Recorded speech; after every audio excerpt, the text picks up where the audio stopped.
Hello, everyone. Thank you for joining today. My name is Heather Hoffman. I'm the federal liaison between the WestFAST and the Western States Water Council and host of today's presentation.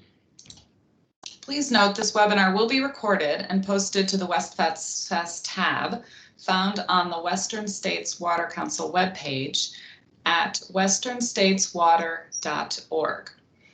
So feel free to share that link with those who you know couldn't participate today. Today we're going to hear about the Reclamation Fund from Glenna Sawyers, who is a senior budget analyst in accounting level in the Program and Budget.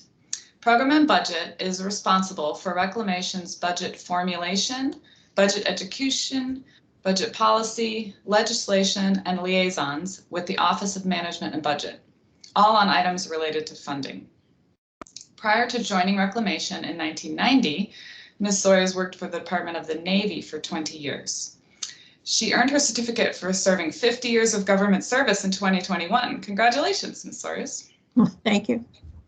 Before I hand it over, I want to let you know that we will take questions at the end of today's presentation. You'll be able to use the chat feature to type your question, or you can simply unmute yourself to speak.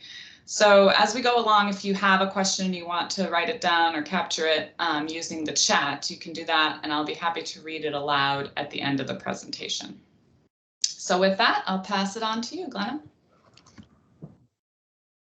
Okay, this is going to be a kind of a standard presentation we've been doing for many, many years, and hopefully I can pull it up for you.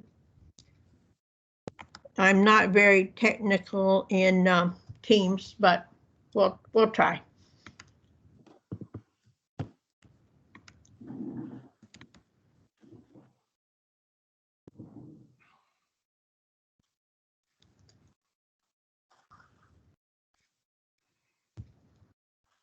Just a little slow.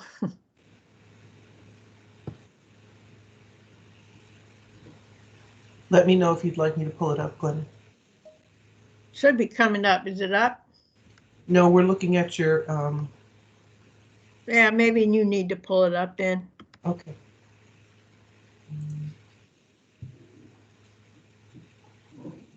It worked in practice. There you go. There we go.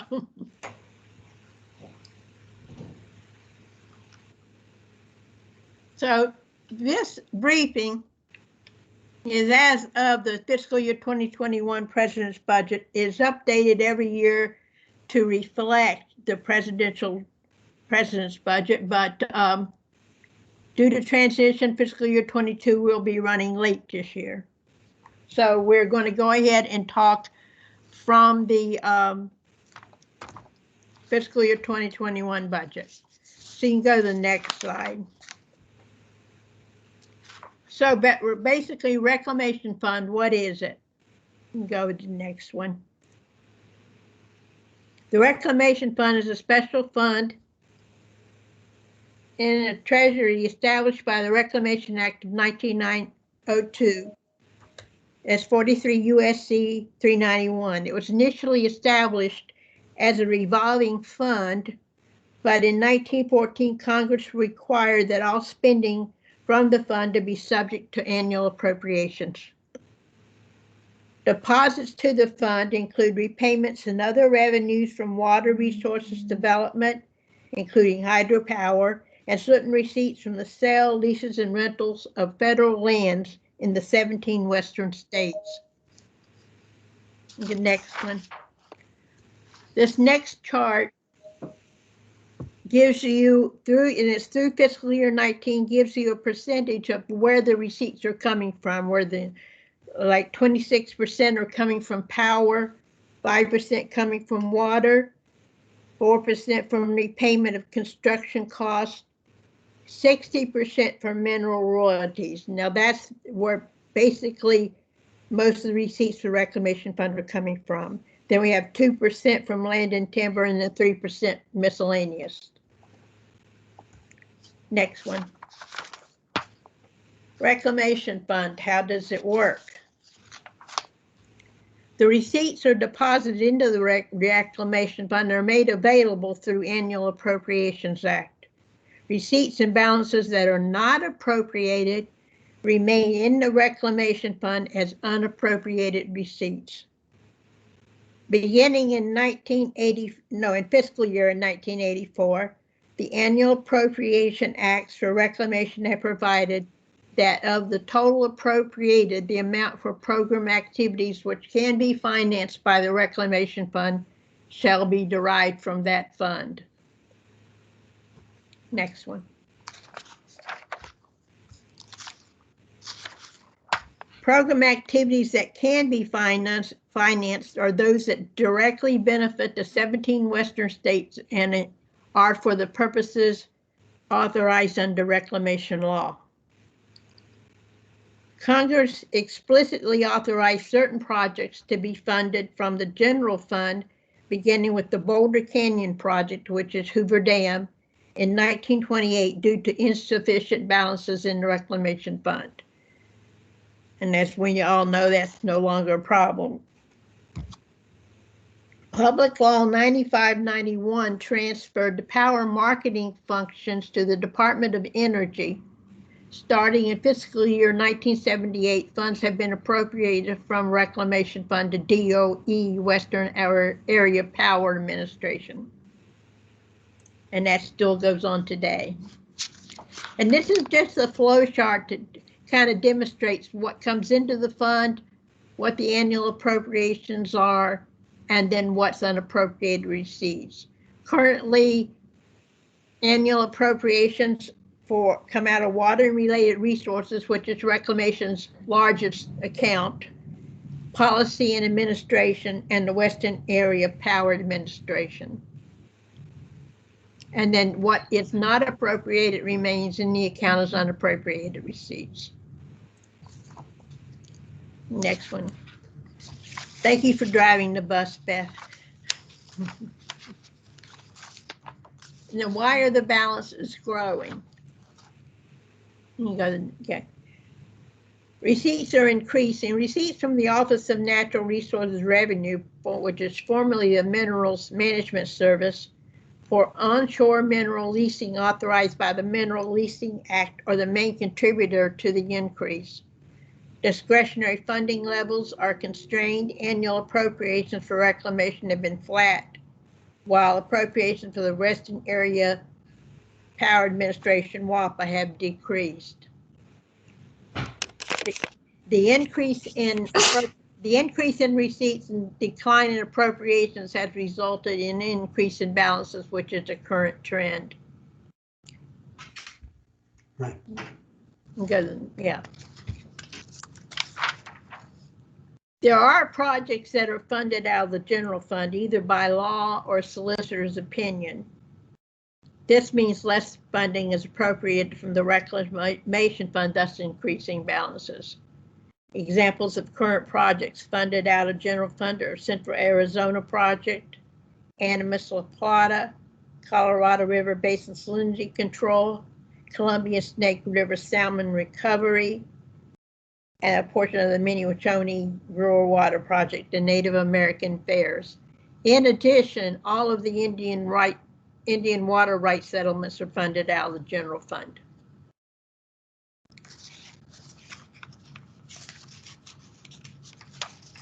This chart shows how the balances have grown over the fiscal year, starting in fiscal year 1978 all the way up through fiscal year 2019, excuse me.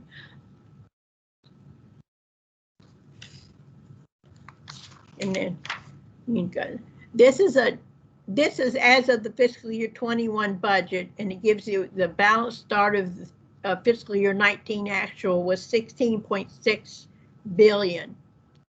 Receipts collected were 2.3 billion, appropriated 1.3 billion, and then the balance was 17.6.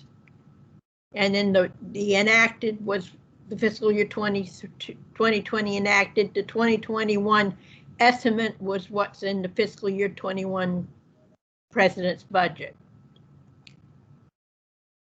So that just gives you an idea of what's in the budget at the time. And this will be updated with fiscal year 22 budget is presented to Congress. I hope I'm not going too fast here. Recent develops. Well, when this was added to the briefing, they were recent developments. Now they're a few years old, but Public Law 111-11 established the Reclamation Water Settlements Fund in Treasury. And what that does is it's redirecting receipts that would be deposited into the Reclamation Fund and depositing them into the Reclamation Water Settlements Fund to the tune of $120 million a year for fiscal years 20 through 29. And it also authorized spending of those funds up through fiscal year 2034. So that's basically it for the presentation. Great, thank you so much for the informative presentation. We'll open it up for questions now. So again, you can unmute yourself and ask your question directly, or use the chat feature and I will read your question aloud. It doesn't look like we have any in the chat feature yet, so if anyone has a question they want to shout out or type. Okay. Yeah, I do, and I never raised my hand. This is Roger Gorky from EPA.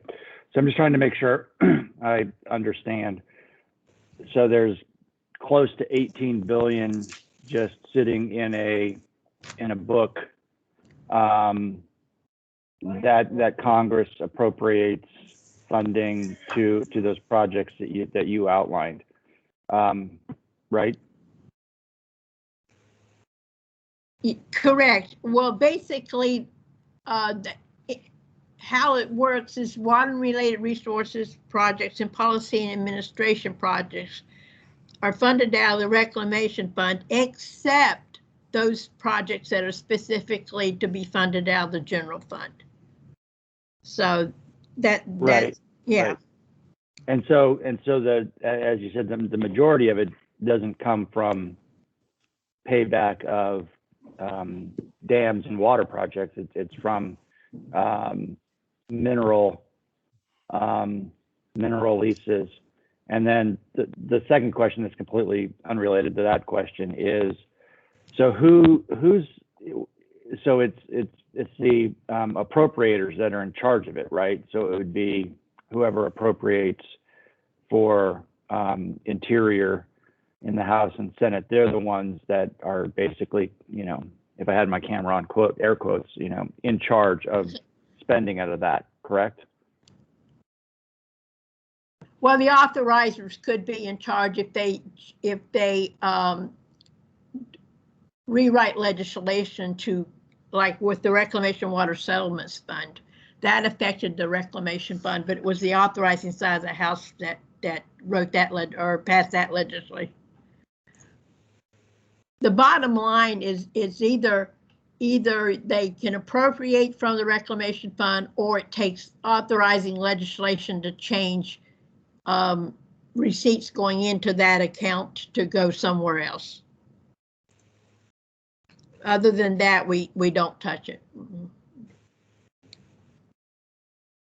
Glenna, this is Tony Willardson. I'm the executive director of the Western States Water Council.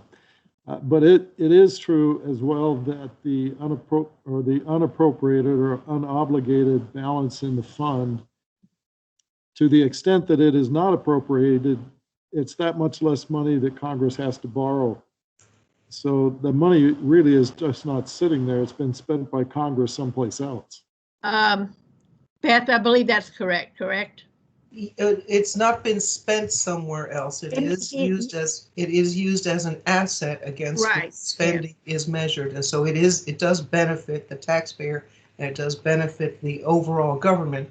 But to your point earlier, Roger, when we have a new authorization, such as what Glenna referred to as the Public Law 11111, which says take $120 million per year starting in 2020 from what would otherwise be deposited into the Reclamation Fund.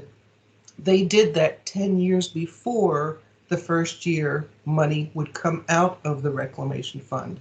The authorizing bill that said take $120 million a year out of that reclamation fund was 10 years earlier. And probably some of you already know the reason why.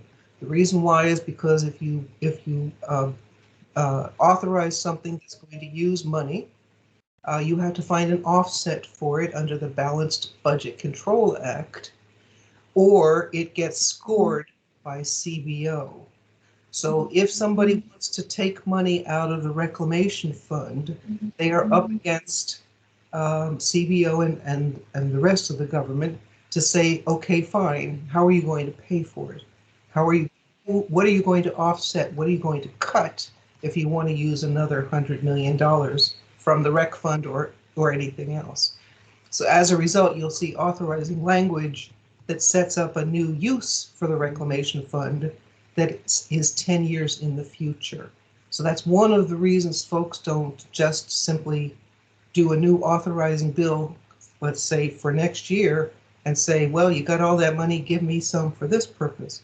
They have to score it, and therefore they have to find an offset for it. The Claims Resolution Act, which was the last thing on the last slide, also took some money from the Reclamation Fund, and also they were up against scoring issues as well. So scoring is a very big deal as to why it is that folks can't just take, I use that word advisedly, or authorize money for a particular purpose. I hope that answers the intent of your question, Roger, because I think your question was getting at something a little deeper than what you actually asked. Yeah, it's essentially, you know, a lot of reclamation facilities and, you know, water and power facilities across the West are in, I don't say desperate need, but in need of, you know, upkeep, et cetera, or new facilities, et cetera. So, yeah, so it's, you know, it's like, well, why don't, you know, that money's just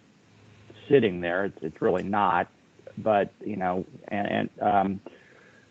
I guess I'm searching for the words. It's like there's a lot of need out there, and it would appear on first blush that money's just sitting there being unused, but it's really not. And because of pay-go, I guess is the other term that you're referring to, that has put an additional damper on spending from the fund.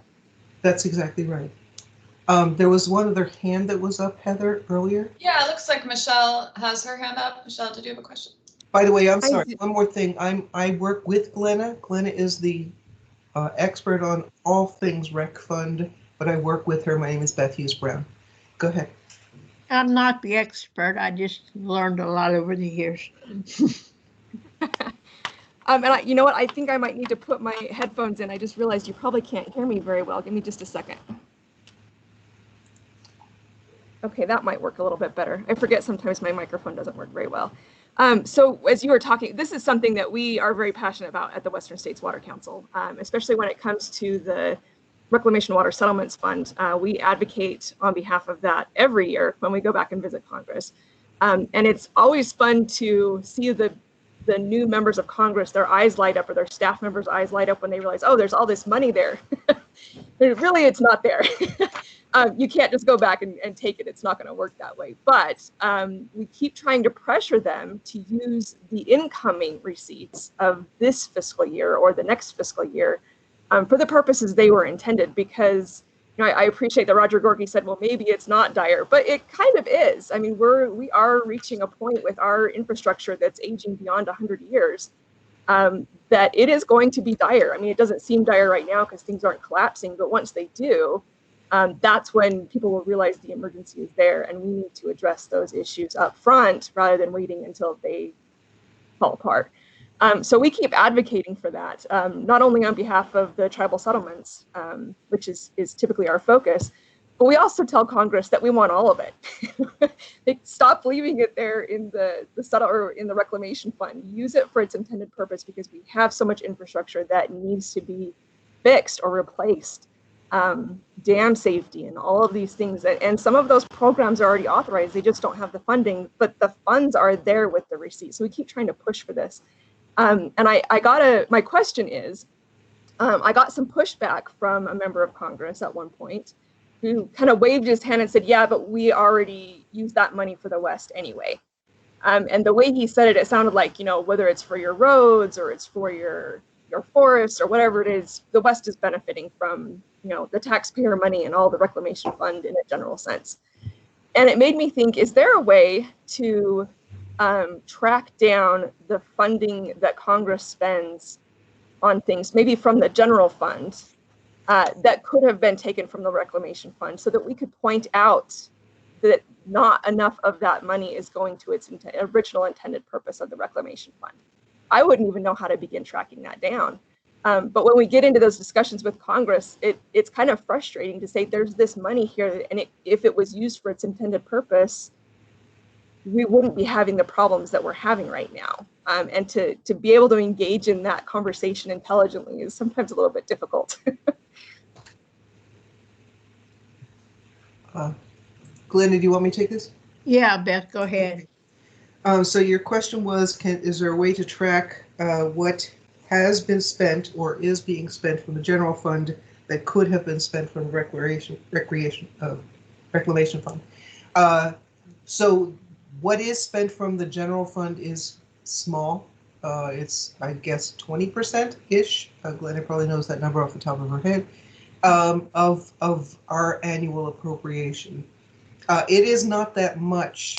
Most of what we spend in the Bureau of Reclamation comes directly from the Rec Fund. So that's an important thing. We do, the purposes of the Reclamation Fund are being satisfied with what Reclamation spends every year. But when you say that, you were talking about finding out how much is in general fund versus how much is in the Reclamation Fund.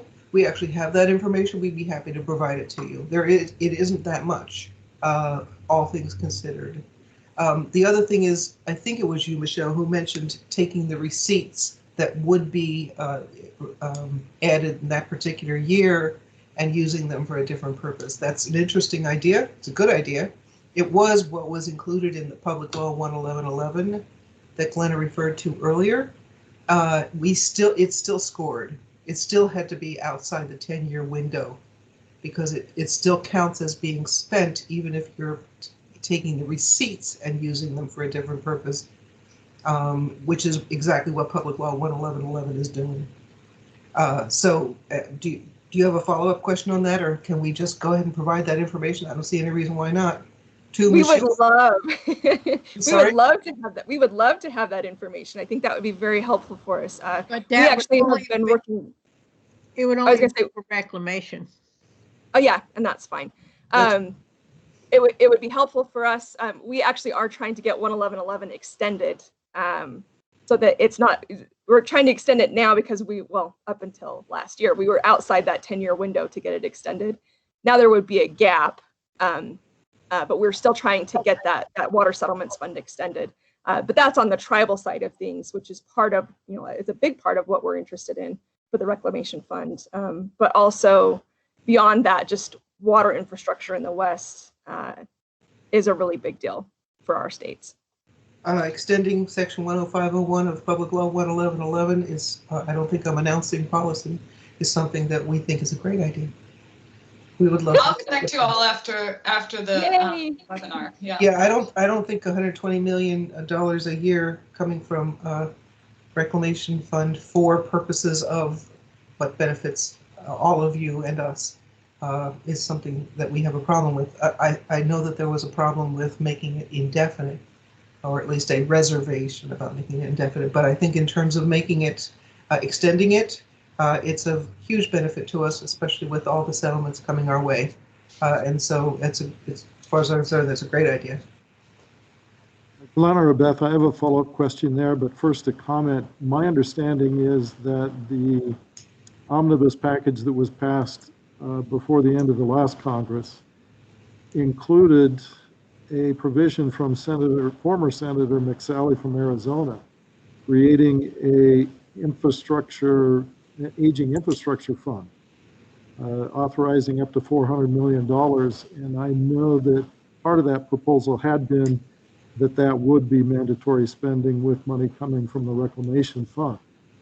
That portion was not enacted, but I understand the authorization is there. So that's something that we supported, as well as earlier proposals, I think, from Senator Barrasso and perhaps it was Senator Tester and others, which would have tapped the Reclamation Fund at 80 million a year, as I recall, to finish some of the rural water projects that have languished with reclamation for some time. Some of those have a tribal component, some of them don't. You noted the funding for the Mini-Waconee project coming from general funds. But those are areas where we have supported spending from the Reclamation Fund. As you noted, there are a lot of tribal settlements, and maybe that's my question. Every year, I believe Reclamation prepares a budget proposal, or not a proposal, but explanation for Congress. And you look at some of the unfunded work that needs to be done. And I know, at least in the last year or two, with settlements, it was over $5 billion identified. I believe, dam safety, it's 400 million, maybe more, much more than that. Do you have numbers yet, or are you preparing numbers for those kinds of categories of spending from reclamation? Well, some of that information is embargoed until, of course, the budget for FY 2022 is released, which will be sometime in the spring. We're not sure what the date will be yet. You mentioned the 400 million authorized for the Aging Infrastructure Fund. Thank you for supporting that. It did not come with, the legislation itself did not come with any appropriated dollars. So therefore, we would have to get appropriated money to be able to use that fund. The original version of it that I remember seeing did include some appropriations, but the final version that made it into the bill this year did not include any money. It did include the authorization for up to 400 million. It's a very intriguing idea, but we have to get the money for it, which could mean that it would have to be carved out of our existing budget. So you can see the problem there, right? So yes, we think it's great, but we'll have to, there are some measures that remain to be taken before we can actually use it. Thank you. You're welcome.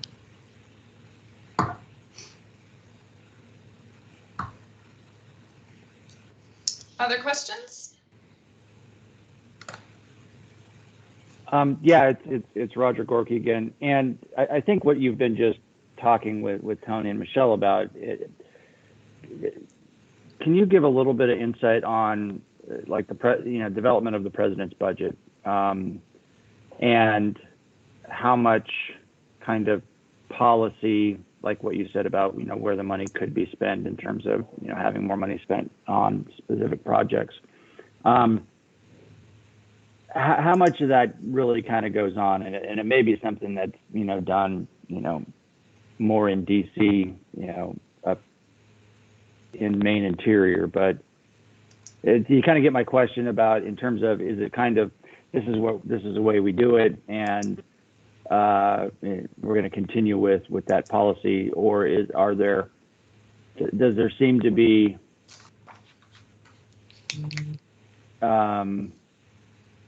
an opening for different ways of funding some of the projects in the West?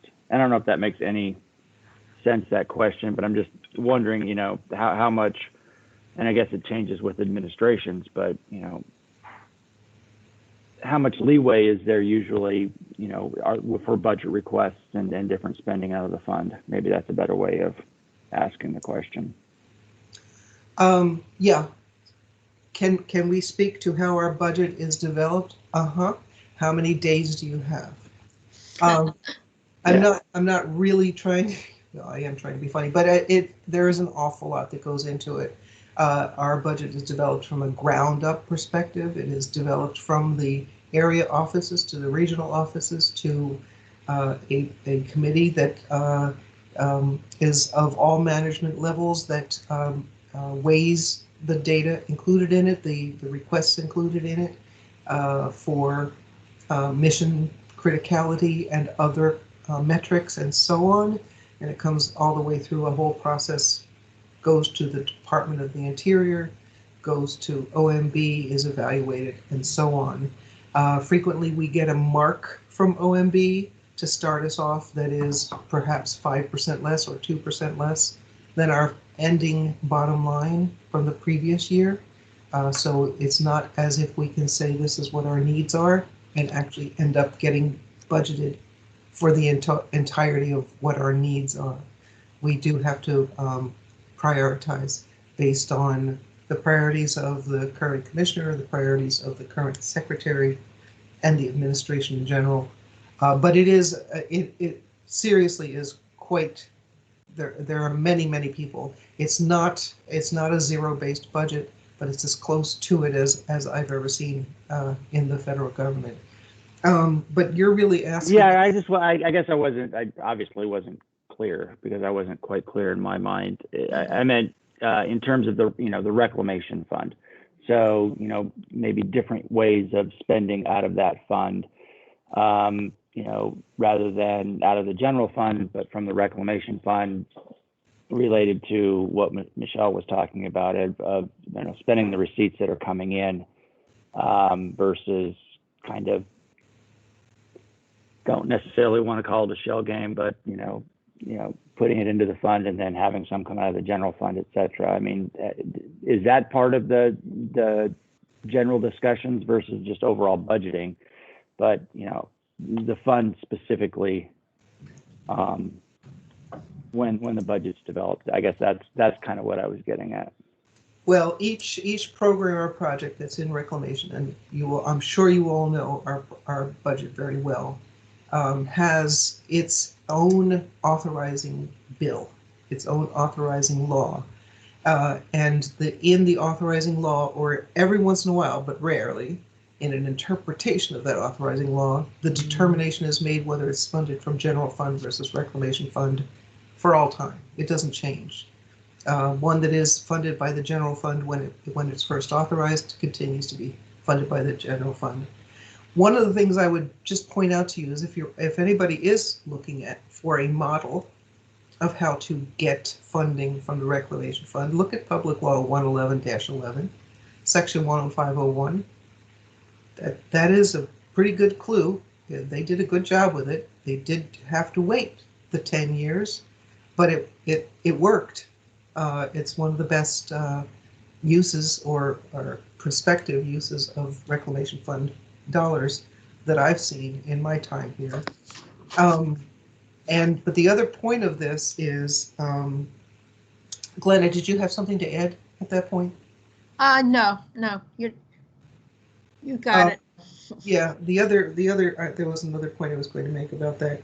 One of the things that, to be very honest with you, if we get a bill, Claims Resolution Act was one such example, that included both authorization for discretionary.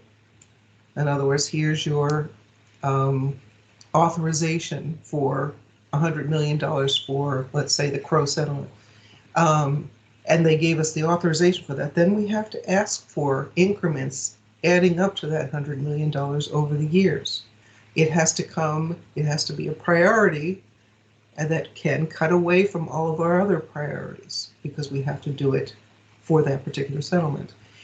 On the other hand, if there's some money in there that is authorized for X amount, that would come from the rec fund because we would ask for it in our president's budget, and it would come from the rec fund. But if there's also money in there, authorization in there for money that's going to come from the general fund, which says something along the lines of out of funds not otherwise appropriated, which basically means general fund. It basically means taxpayer goes in, money comes out, general fund for a particular purpose. That's called mandatory money. Mandatory money, we don't have to do anything else to get it. It is appropriated via that mechanism. Claims Resolution Act has some of that in it. We like that. Why do we like that? Even though it comes from the general fund, we like it because we don't have to take a cut anywhere else to have to fund it. It's not coming from discretionary. Discretionary, when we do a president's budget, we have to identify our top priorities. They're the only ones that get funded. Therefore, we like that mandatory money, which does come from the general fund, even though in fact it does come from the general fund. Well, we like that too, and I guess we can thank Mike Connor, at least for the settlement fund. Oh, you knew that, did you? I Yes. briefed Mike Connor up on the Hill when he worked for Senator Bingham on the Reclamation Fund. And then came this legislation. I've been around that long. Yes, me too. Beth or Glenna, you touched on it, I believe, when you mentioned Hoover Dam, but could you just expound a little bit on some of the other funds? I know there is the Upper Colorado River Dam Fund, there's a Lower Basin Fund, and those do come more from water and power sales, is my understanding. Right, the lower and the upper basin funds are revolving funds, and they come from offsetting collections from their water and their power, and pretty much are used to defray the cost of the funds. In same with Hoover Dam, any receipts collected in Hoover Dam are used to defray the cost of running the dam. So, and similarly in the Columbia Basin, the Bonneville Power Administration is similarly self-funded. Right. So I think there's about half of you that are on this call that could very easily conduct this briefing. Very knowledgeable, and thank you. Yes, you make a very good point. In that aspect, those funds are very, very much like a business. Well, I think there may be only a half a dozen people who really know how all those funds work, so we're glad to have two of you on this presentation. I stand firmly behind Glenn. Any other questions?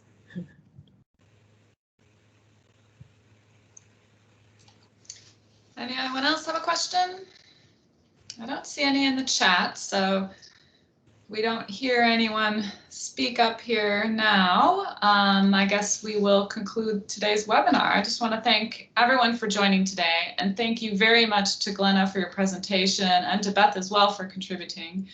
And I hope everyone has a great day. Again, this will be recorded and put on the WestFAST website page. Thank you. Thank you all for listening. All right. Thanks for your presentation. Okay. Bye-bye. Bye.